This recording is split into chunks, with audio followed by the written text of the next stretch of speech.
আসসালামু আলাইকুম শিক্ষার্থী বন্ধুরা। দারুল মুত্তাকিন ফাউন্ডেশনের পক্ষ থেকে তোমাদের সকলকে স্বাগতম জানাচ্ছি। তো তোমাদেরকে আমি বলতেছি যে তোমরা ভিডিও যারা দেখতেছো তারা সকলেই সাবস্ক্রাইব করবা যদি পারো। এটা তো আসলে এন্টারটেইনমেন্টের কোনো ভিডিও না, শিক্ষণীয় বিষয়, মানে ভিডিওগুলো আমি পাবলিশ করি। তো তোমরা যদি সাবস্ক্রাইব করো বা লাইক কমেন্ট করো তাহলে ভিডিও রিচ বাড়ে, তাতে আরও 10জন শিক্ষার্থীর কাছে পৌঁছাতে আমাদেরকে সহজ হবে। তো তোমরা যদি আমাদেরকে মোটিভেট রাখতে চাও, মোটিভেশন দিতে চাও, আসলে এটা তোমার মানে দায়িত্বের মধ্যে পড়ে যে তুমি, আমরা তো কষ্ট করে ভিডিও বানাই, ঠিক আছে? তোমার সাবস্ক্রাইব করতে তো খুব বেশি একটা কষ্ট হয় না। তো তুমি সাবস্ক্রাইব করে দাও, তাতে আমাদেরও উপকার হবে, ভিডিও রিচও বাড়বে এবং তোমাদের জ্ঞানের পথ এটাও কি আসলে সুগম হবে আমরা যদি আর একটু বেশি সুযোগ পাই। তো আমার এইটুকু অনুরোধ, তোমরা সকলেই সাবস্ক্রাইব করবা, লাইক কমেন্ট করবা। তো চলো আমরা প্রশ্ন শুরু করি। Jessore board physics 2024। দেখো, প্রথম প্রশ্নটা আছে যে একটি সুইচের সাথে অনেকগুলো কম্পিউটার যুক্ত করার ক্ষেত্রে নিম্নের কোনটি সঠিক? এটা কি লোকাল এরিয়া নেটওয়ার্ক বা ল্যান, ঠিক আছে? ল্যান কি করে? একটা সুইচের সাথে অনেকগুলো কম্পিউটারকে যুক্ত করে, ঠিক আছে? তারপরে প্রাইমারি কয়েলের সাথে বা প্রাইমারি কয়েল দিয়ে সর্বোচ্চ 5 এম্পিয়ার বিদ্যুৎ প্রবাহিত হলে, আচ্ছা এটা তো হচ্ছে 3 নম্বর প্রশ্ন। 2 নম্বর প্রশ্ন আমরা আগে দেখে আসি। একটা উদ্দীপক আছে, একটি ট্রান্সফরমারে প্রাইমারি কয়েলের পাক সংখ্যা, এটা কি এনপি। সেকেন্ডারি কয়েলের পাক সংখ্যা হচ্ছে 125, এটা 550, এটা হচ্ছে এনএস। প্রাইমারি কয়েল দিয়ে 220 ভোল্ট, তাহলে ভিপি প্রাইমারি কয়েল দেওয়া হলো। সেকেন্ডারি কয়েলের ভোল্টেজ কত? তাহলে আমরা সূত্র তো জানি, এনপি বাই এনএস ইকুয়ালস কি ভিপি বাই ভিএস। তারপরে দেখো কি করব, বা এনপি কত? এনপি হচ্ছে 550, এনএস কত? এনএস 125 ইকুয়ালস ভিপি কত? 220 ভিএস বের করতে হবে। তাহলে এটা কি করব আমরা, এটা ভিএস কি হবে 220 উপরে গুণন 125 বাই কি 550। আশা করি কি বুঝতে পারছো। তো এটা তুমি যদি ক্যালকুলেট করো তাহলে আসে 50 ভোল্ট, ঠিক আছে? তোমরা ক্যালকুলেট করে দেখো, এটার উত্তর হবে 50 ভোল্ট। তারপরে 3 নং প্রশ্নে, প্রাইমারি কয়েল দিয়ে সর্বোচ্চ 5 এম্পিয়ার বিদ্যুৎ প্রবাহিত হলে সেকেন্ডারি কয়েলে সর্বোচ্চ কত কারেন্ট প্রবাহিত হবে? ঠিক আছে, এটা কি প্রাইমারি কয়েল দিয়ে, অর্থাৎ কি আইপি। তোমাকে কি বলছে? আইএস বের করতে বলছে। আইএস কত হবে? আইএস যদি তুমি বের করতে চাও তাহলে কি হবে, এনপি বাই এনএস ইকুয়ালস কি আইএস বাই আইপি। এটা থেকে যদি তুমি এনপি বাই এনএস কত, 550 বাই 125, 550 বাই 125 সমান কি আইএস কত? আইএস তো বেরি করতে হবে, আইএস বাই আইপি 5। তো তুমি এইটা যদি ক্যালকুলেট করো তাহলে পাবা হচ্ছে 22 অ্যাম্পিয়ার, ঠিক আছে? 5 ওই পাশে যাবে, তুমি যদি ক্যালকুলেট করে দাও দেখবা 22 অ্যাম্পিয়ার আসে, ঠিক আছে? তো আশা করি বুঝতে পারছো। চলো পরবর্তী প্রশ্নে চলে যাই। দেখো শিক্ষার্থী বন্ধুরা, 4 নং প্রশ্নে বলছে কোন যন্ত্র নিউক্লিয়ার চৌম্বক অনুনাদের ভৌত ও রাসায়নিক নীতির উপর ভিত্তি করে কাজ করে? কোন যন্ত্র? এটা তোমরা যদি জানো তাহলে কি এমআরআই। এমআরআই কি করে? নিউক্লিয়ার চৌম্বক অনুনাদের ভৌত ও রাসায়নিক নীতির উপর ভিত্তি করে কাজ করে, ঠিক আছে? চৌম্বক মানে ম্যাগনেটিক রেজোনেন্স ইমেজিং। তোমরা তো মানে ম্যাগনেটিক, এটা কি চৌম্বকের সাথে কি রিলেটেড। তারপরে 5 নং প্রশ্নে বলছে সূক্ষ্ম রক্তনালীর ব্লকেজ পরীক্ষা করার প্রযুক্তি কোনটি? সূক্ষ্ম রক্তনালীর ব্লকেজ পরীক্ষা করে কোনটা দিয়ে? এনজিওগ্রাম, ঠিক আছে? আশা করি এটাও পারবা। চলো পরবর্তী প্রশ্নে চলে যায়। নিচের কোনটি লব্ধ রাশি? এটা যে কতবারই আসছে, আমি অনেকবার সলভ করে আসছি এটা। নিচের কোনটি লব্ধ রাশি? ওই যে M KG S A K candela mole, এগুলা ব্যতীত এগুলা হচ্ছে মৌলিক রাশি, অন্য সবই কি লব্ধ রাশি। দেখে বোঝা যাইতেছে নিউটন, ঠিক আছে? ক্যান্ডেলা, কেলভিন, অ্যাম্পিয়ার এগুলা কি মৌলিক রাশি। তারপরে 7 নং প্রশ্নে বলছে লেখচিত্রটি কি প্রদর্শন করে? বেগ সময়ের সাথে কি কমে গেছে, তার মানে কি মন্দন। সময়ের সাথে সমান হারে কমছে, এই জন্য কি এই দাগটা মানে সোজা হয়েছে, নিচের দিকে আসছে, তাহলে কি সমমন্দন, ঠিক আছে? আশা করি বুঝতে পারছো। চলো পরবর্তী প্রশ্নে চলে যাচ্ছি। দেখো শিক্ষার্থী বন্ধুরা, 8 নং প্রশ্নে কি বলছে 72 কিলোমিটার পার আওয়ার বেগে, এটা হচ্ছে বেগ। এই বেগটা কি একটু দেখো এটা হচ্ছে গিয়ে কিলোমিটার পার আওয়ারে আছে, এটাকে তোমার কি করতে হবে, মিটার পার সেকেন্ডে কনভার্ট করতে হবে।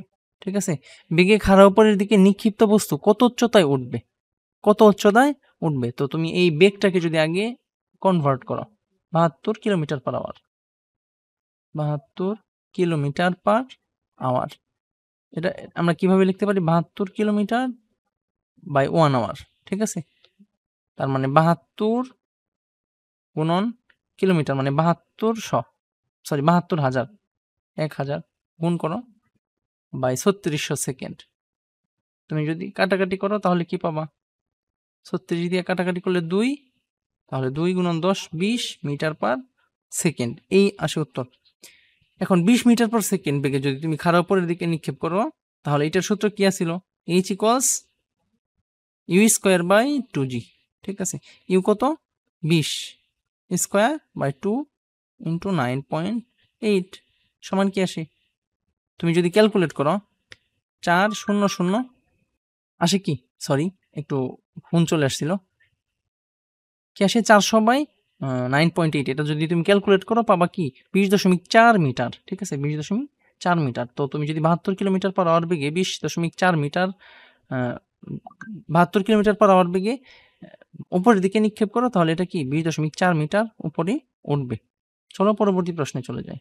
দেখো শিক্ষার্থী বন্ধুরা 9 নং প্রশ্নে কি বলছে, 9 নং প্রশ্নে বলছে P = 6 কেজি, Q = 3 কেজি ভরের দুইটি বস্তু একই সরলরেখায় পরস্পর অভিমুখে চলে সংঘর্ষ হলো। সংঘর্ষের পূর্বে তাদের বেগ যথাক্রমে 8 metre per second 10 metre per second.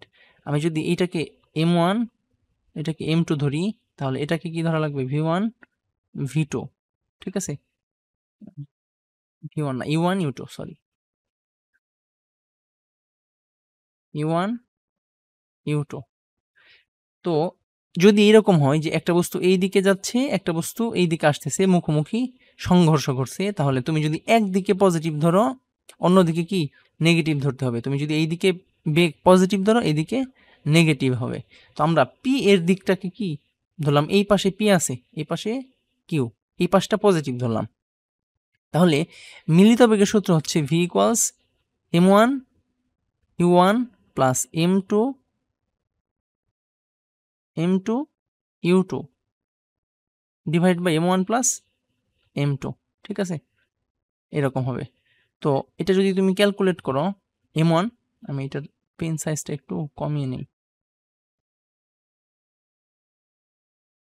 কি হবে তাহলে m1 কত 6 ইন্টু u1 কত 8 প্লাস m2 হচ্ছে 3 ইন্টু u2 কত, এটা কিন্তু পজিটিভ ধরছি, তাহলে এটা কি নেগেটিভ ধরি -10 বাই m1 কত 6 প্লাস m2 3।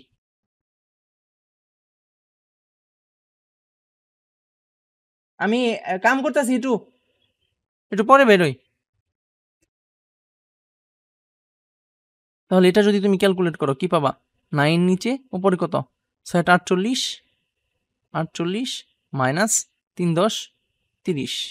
ঠিক আছে, 3 10 30, তাহলে 8 উপরে হচ্ছে কি 18/9, তাহলে কি থাকে 2 মিটার পার সেকেন্ড, উত্তর হয় 2 মিটার পার সেকেন্ড। অর্থাৎ পি কি 2 মিটার, মানে বেগ হচ্ছে মিলিত বেগ, এটা দুইটা একসাথে হয়ে বা একত্র হয়ে পি এর দিকে চলছে কত বেগে 2 মিটার পার সেকেন্ড বেগে। তো বস্তুর মিলিত বেগ কত 2 মিটার পার সেকেন্ড। এবং 10 নং প্রশ্নে দেখো একই প্রশ্ন, মিলিত বস্তুদ্বয়ের অভিমুখ কোন দিকে, আমরা কি পাইছি পি এবং কিউ মিলিত হয়ে কি 2 মিটার পার সেকেন্ড বেগে অগ্রসর হচ্ছে। যদি যে এটা কিন্তু +2 হয়েছে, যদি মানে পি থেকে কিউ এর দিকে মানে পি এর দিকে অগ্রসর হচ্ছে, এই জন্য কি এই জন্য এটা আসছে +2। যদি পি এবং কিউ মিলিত হওয়ার পর কিউ এর দিকে যাইতো তাহলে এটা হয়তো কিন্তু -2। অর্থাৎ আমরা এই উত্তর দেখেই বলে দিতে পারি আমাদের অভিমুখ কোন দিকে, অভিমুখ কি পি বস্তুর দিকে বা পি এর দিক, এটাই কি অভিমুখ। ঠিক আছে, আশা করি বুঝতে পারছো। তো চলো পরবর্তী প্রশ্নে চলে যাই। দেখো শিক্ষার্থী বন্ধুরা 11 নং প্রশ্নে বলছে যে একটি ক্রেন দ্বারা 10 কেজি ভরের, এটা কি এম 10 কেজি ভরের কোনো বস্তুকে 2 মিনিটে এটা কি টি 10 মিটার উচ্চতায় উঠানো হলে এটা কি H. G equals 9.8 metre per second square. কৃতকাজ কি ঋণাত্মক? কৃতকাজ কি আদতে ঋণাত্মক? দেখো তো, কৃতকাজ ঋণাত্মক হয় কখন? ডব্লিউ ইকুয়ালস এফ এস আমরা জানি। এই বল এবং সরণ, দেখো তুমি যেই দিকে বল প্রয়োগ করবা, যদি সরণ বিপরীত দিকে হয় তাহলে কি ওই ক্ষেত্রে একমাত্র কৃতকাজ ঋণাত্মক হওয়া পসিবল, যে বল এবং সরণের দিক উল্টো। ঠিক আছে, কিন্তু ক্রেন দিয়ে তুমি একটা বস্তুকে উপরের দিকে ওঠানোর জন্য উপরের দিকে বল প্রয়োগ করছো, এটা তো উপরের দিকেই উঠছে, তাহলে কি কৃতকাজ ঋণাত্মক নয়, এই জায়গায় কি ধনাত্মক হবে, তাহলে এটা ভুল। বিভব শক্তি 980 জুল বিভব শক্তি। ইপি সমান কি mg এইচ। এম কত? এম হচ্ছে 10 কেজি, জি 9.8, এইচ হইছে 10 মিটার। এটা যদি তুমি ক্যালকুলেট করো আসে হচ্ছে 980 জুল। এটা হইছে কার্যকর ক্ষমতা। পি কলস কি mg H by T. mg H তো পাইছি 980, এবং টি কত? 2 মিনিট। 2 মিনিট মানে 120 সেকেন্ড। এটা তুমি যদি ক্যালকুলেট করো 490 হওয়ার প্রশ্ন ওঠে না। এটাও ভুল। সঠিক উত্তর হবে কি শুধুমাত্র 2, কিন্তু অপশনে নাই, দুঃখিত। 12 নং প্রশ্নে দেখো, জেনারেটরের কাজ কি? জেনারেটরের কাজ হচ্ছে যান্ত্রিক শক্তি থেকে তড়িৎ শক্তিতে রূপান্তর। ঠিক আছে, জেনারেটরের কাজ যান্ত্রিক শক্তি থেকে তড়িৎ শক্তিতে রূপান্তর। তারপরে চলো, 10 কেজি ভরের কোনো বস্তুর আয়তন 0.01 মিটার কিউব। ঠিক আছে, বস্তুটি পানিতে কি অবস্থায় ভাসবে? বস্তুটি পানিতে কি অবস্থায় ভাসবে?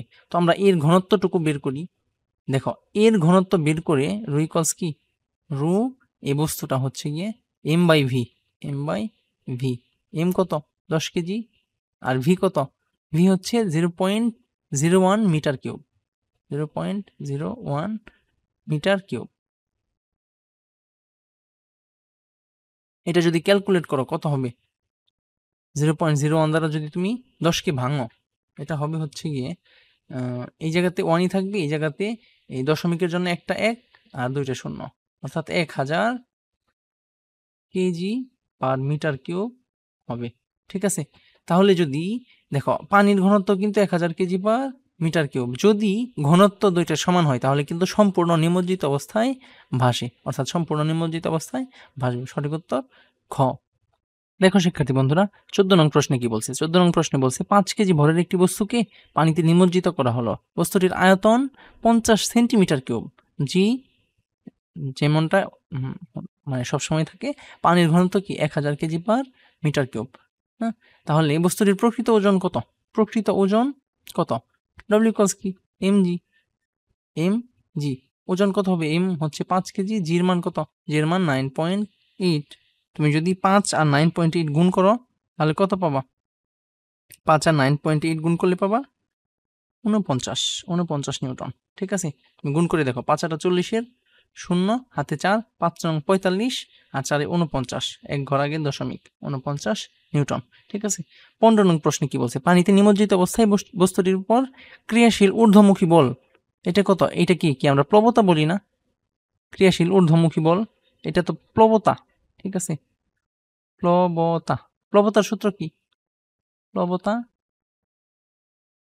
সরি প্লবতা ইকুয়ালস কি ভি রো জি। ভি কত? ভি হচ্ছে 50 সেন্টিমিটার, 500 সেন্টিমিটার কিউব, কিন্তু সেন্টিমিটার কিউবকে যদি তুমি ট্রান্সফার করো ইন্টু 10⁻⁻6, ঠিক আছে, সেন্টির জন্য তোমরা একক কনভার্সনের যদি ভিডিও দেখো, সেন্টির জন্য -2, এবং আয়তন যেহেতু এই জন্য কিউব। ঠিক আছে, এবং তুমি যদি, আচ্ছা আমি তারপরে লাইন আবার করতেছি, ইন্টু ঘনত্ব কত? ঘনত্ব, পানির ঘনত্ব হচ্ছে 1000 KG per metre cube into G 9.8। তারপরে যদি ক্যালকুলেট করো 500 ইন্টু 10⁻⁻6 ইন্টু 1000 ইন্টু 9.8। ঠিক আছে, তুমি যদি এটা ক্যালকুলেট করো পাবা 4.9 নিউটন। তুমি ক্যালকুলেট করে দেখতে পারো, 6টা শূন্য কেটে দাও, 1 2 3 4 5, ঠিক আছে, 6টা শূন্য, আরেকটা শূন্য এইদিকে। তুমি যদি ক্যালকুলেট করো, অর্থাৎ 9.8কেও যদি তুমি অর্ধেক করো 4.9, 49 দুগুণে 98, 4.9। ঠিক আছে, তুমি ক্যালকুলেট করে দেখতে পারো, ক্যালকুলেটরে চাপ দাও তাহলে হয়ে যাবে। দেখো শিক্ষার্থী বন্ধুরা, 16 নং প্রশ্নে বলছে, আমি এই পেনটাকে আরেকটু মোটা করি, সুপ্ত তাপের ক্ষেত্রে সুপ্ত তাপ কি? সুপ্ত তাপ ওই যে এল এফ বা এল ভি ওইটা, ঠিক আছে। সুপ্ত তাপের ক্ষেত্রে বস্তুর অবস্থার পরিবর্তন হয়, ঠিক আছে। সুপ্ত তাপ কি? ধরো তুমি একটা বরফকে তাপ দিতেছ, অনেক মানে ধরো -5 ডিগ্রি সেলসিয়াস ছিল, তাপ দেওয়ার পরে আস্তে আস্তে এটা বরফ থেকে পানিতে রূপান্তর হওয়ার সময় এই যে এই জায়গায় কি তাপটা সুপ্ত, এই মানে এইটুকুকে বলে সুপ্ত তাপ। আবার পানি একটু গরম হইলো, আবার পানি থেকে বাষ্প হওয়ার সময় এই জায়গায় তাপমাত্রার কোনো পরিবর্তন হয় না, একে কি বলে? একে বলে সুপ্ত তাপ। তো অবস্থার পরিবর্তন হয় না এই জায়গাতে, কি অবস্থার কোনো পরিবর্তন হয় নাই, বরফ থাকলে বরফই আছে, ঠিক আছে। এই এই জায়গাতে কি পানি হয়েছে, এই জায়গাতেও পানি থেকে বাষ্প হওয়ার আগের ফেজ। তো বস্তুর অবস্থার পরিবর্তন হয়, এটা সঠিক। বস্তুর তাপ স্থির থাকে কি? তাপমাত্রা স্থির থাকে, তাপমাত্রা এই জায়গায় 0 ডিগ্রি সেলসিয়াস ছিল, 0ই থাকবে, কিন্তু তাপ কিন্তু বাড়তেছে, মানে আলটিমেট তাপ, ঠিক আছে। তাপ নিতে নিতে নিতে নিতেও কি চেঞ্জ হইতেছে, কিন্তু তাপমাত্রা স্থির থাকবে, তাপ স্থির থাকে না। উত্তর কি? এক ও 3। শব্দের তীব্রতার একক কি? এটা তো সেকেন্ড, এটা হবে না। এটা ওয়াট, এটাও হবে না। শুধুমাত্র হার্জ হচ্ছে কম্পাঙ্কের একক, উত্তর হবে কি ওয়াট পার মিটার স্কোয়ার। শব্দের তীব্রতার একক ওয়াট পার মিটার স্কোয়ার, অর্থাৎ এক বর্গ মানে 1 বর্গ মিটারের ভিতর দিয়ে যতটুকু শক্তি প্রবাহিত হয় ওইটাই কি শব্দের তীব্রতা, ঠিক আছে। এরকম একটা মানে তীব্রতার জন্য এটা করা হয় যে 1 বর্গ মিটারের ভিতর দিয়ে যতটুকু শক্তি প্রবাহিত হয় তাকে কি বলে? শব্দের তীব্রতা। চলো পরবর্তী প্রশ্ন দেখি। দেখো শিক্ষার্থী বন্ধুরা, 18 নং প্রশ্নে কি বলছে? উত্তল দর্পণের প্রতিবিম্বের ক্ষেত্রে কোনটি সঠিক? উত্তল দর্পণের প্রতিবিম্বের ক্ষেত্রে উত্তল দর্পণ বা কি? উত্তল দর্পণ অথবা অবতল লেন্স, অবতল লেন্স, এই দুইটার ক্ষেত্রে কি সবসময় মনে রাখবা অবাস্তব ও সোজা। অবতল দর্পণই বাস্তব, উল্টো, অবাস্তব ও সোজা সব মানে সব ধরনের প্রতিবিম্বই গঠিত হয়, কিন্তু উত্তল দর্পণ এটার ক্ষেত্রে কি শুধুমাত্র অবাস্তব ও সোজা। ক্ষীণ দৃষ্টির ক্ষেত্রে, ক্ষীণ দৃষ্টির কি মানে হ্রস্ব দৃষ্টি, যে তোমরা জানতা না, হ্রস্ব দৃষ্টি বা মায়োপিয়া দৃষ্টি, লিখি হ্রস্ব দৃষ্টি, ঠিক আছে। হ্রস্ব দৃষ্টির ক্ষেত্রে বা ক্ষীণ দৃষ্টির ক্ষেত্রে চক্ষু লেন্সের অভিসারী ক্ষমতা বেড়ে যায়, হ্যাঁ বেড়ে যায়। অক্ষিগোলকের ব্যাসার্ধ কমে যায় না, এটার জন্য কি বেড়ে যায়? চক্ষু লেন্সের ফোকাস দূরত্ব কমে, হ্যাঁ। তোমরা এইটার জন্য কি ইউটিউব থেকে এই হ্রস্ব দৃষ্টি বা এই চোখের যে ভেজাল, হ্রস্ব দৃষ্টি, দীর্ঘদৃষ্টি, এই ভিডিওগুলো দেখতে পারো। তো আমাদের উত্তর হবে কি 1 ও 3। এটা কি বর্ণনামূলক একটু, এই জন্য আমি এটাতে এত মানে বললাম না, এটার জন্য আমার আলাদা একটা ভিডিও আসবে ইনশাল্লাহ। তো চলো পরবর্তী প্রশ্ন দেখি কি বলছে। দেখো শিক্ষার্থী বন্ধুরা, 20 নং প্রশ্নে বলছে লেন্সের বক্রতার কেন্দ্র সংযোগকারী সরলরেখাকে কি বলে? প্রধান অক্ষ, লেন্সের বক্রতার কেন্দ্র, একটা লেন্স বক্রতার কেন্দ্র সংযোগকারী যে একটা সরলরেখা, এটাকে কি বলে? প্রধান অক্ষ, ঠিক আছে। তারপর 21 নম্বর প্রশ্নে বলছে অসীম দূরত্ব থেকে তড়িৎ ক্ষেত্রের কোন বিন্দুতে একটি একক ধনাত্মক আধানকে আনতে যে কাজ করতে হয় তাকে তড়িৎ বিভব বলে, ঠিক আছে। এটা একটা সংজ্ঞা, তড়িৎ বিভবের সংজ্ঞা যদি পড়ো তাহলে দেখবা কি, তাহলে অসীম দূরত্ব থেকে তড়িৎ ক্ষেত্রের, অসীম দূরত্ব থেকে তড়িৎ ক্ষেত্রের কোনো একটা বিন্দুতে একক ধনাত্মক আধানকে আনতে যেই কাজ করতে হয় তাকে কি বলে? তড়িৎ বিভব বলে। চলো পরবর্তী প্রশ্ন দেখি। দেখো শিক্ষার্থী বন্ধুরা, 22 নং প্রশ্নে কি বলছে? কোন তড়িৎ বস্তুকে স্পর্শ করলে ইলেকট্রন হারাতে পারে, হ্যাঁ ইলেকট্রন হারাতে পারে। শুধু ধনাত্মক আধান লাভ করতে পারে কি? শুধু কিন্তু পারে না, শুধু এইটা কি শুধু যদি না থাকতো তাইলে এটা রাইট হইতো। ঋণাত্মক আধানও তো লাভ করতে পারে, তড়িতাহিত হতে পারে, হ্যাঁ 1 ও 3 হবে উত্তর। তাহলে তারপরে প্রশ্ন দেখো, চিত্রে প্রদর্শিত বর্তনীর ক্ষমতা কত? ক্ষমতা P ইকুয়ালস কি? ওই যে একটা সূত্র বলছিলাম না, W equals PT equals I square RT, এটা মুখস্থ করে ফেলো এখনই। I square RT equals V square by RT equals VQ, ঠিক আছে।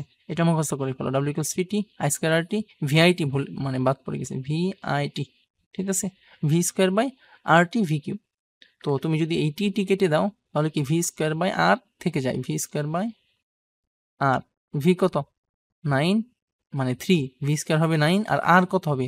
আর 2 আর 2 4, এবং এই 4 আর 4-এর সমান্তরাল হবে 2, অর্থাৎ 4.5, 4.5 হবে উত্তর, 4.5 ওয়াট।